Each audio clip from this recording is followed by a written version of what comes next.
미국이 중국 조선업에 대한 제재안 확정을 앞둔 가운데 글로벌 물동량에서 미국 비중이 가장 높은 액화 석유가스 운반선, 에탄 운반선 시장이 재편될 수 있다는 관측이 나옵니다. 특히 중국을 대체할 곳으로 국내 조선사들이 거론되며 반사이익이 기대되는 상황입니다. 16일 조선업계에 따르면 미국 무역대표부는 앞서 예고한 중국 조선업 제재의 최종안을 오는 17일까지 발표할 예정입니다. 제재안엔 중국 소속 선박이나 중국에서 건조된 선박에 대해 수수료를 매기는 방안이 가장 유력할 것으로 보입니다. 이에 글로벌 물동량에서 미국이 차지하는 비중이 절반 정도인 LPG 운반선과 99.9%에 달하는 에탄 운반선이 영향을 받을 수밖에 없다는 전망이 나옵니다. 중국 조선업 제재가 강화되면 한국이나 일본의 수주가 몰릴 수밖에 없는 구조이기 때문입니다. 시장에선 LPG 운반선의 경우 글로벌 물동량에서 미국이 차지하는 비중이 2028년 60%까지 늘어날 것으로 봅니다. 미국에선 원유를 생산할 때 부산물로 에탄, 프로판 등이 함께 생산되는 습성가스 비중이 높습니다.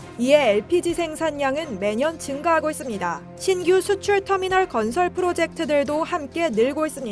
액화 천연가스처럼 생산량은 증가하고 있지만 내수 소비는 정체됐기 때문입니다. 미국은 현재 60mtpa 용량의 LPG 수출 터미널을 가동 중이고 2028년 상반기까지 총 40mtpa 용량의 신규 LPG 터미널을 가동할 계획입니다. 미국 텍사스주에 건설 중인 워너쿠 엠필렉스 터미널에서 약 29척의 신규 대형 가스 운반선 발주가 예상되는 가운데 업계에선 이 중 한국이 25척을 수주할 확률이 높다고 보고 있습니다. 한 업계 관계자는 일본도 수주는 가능하지만 연간 인도 역량을 고려했을 때 4척 정도가 최대라고 말했습니다. 미국 단일 공급 시장인 에탄을 운반하는 에탄 운반선에서도 한국이 중국을 따라잡을 수 있다는 예상이 나옵니다. 영국 조선 해운시황 전문기관인 클락슨 리서치에 따르면 지난해엔 중국 조선소에서만 5척의 에탄 운반선을 인도했으나 2027년엔 한국이 11척, 중국이 23척을 인도할 것으로 보입니다.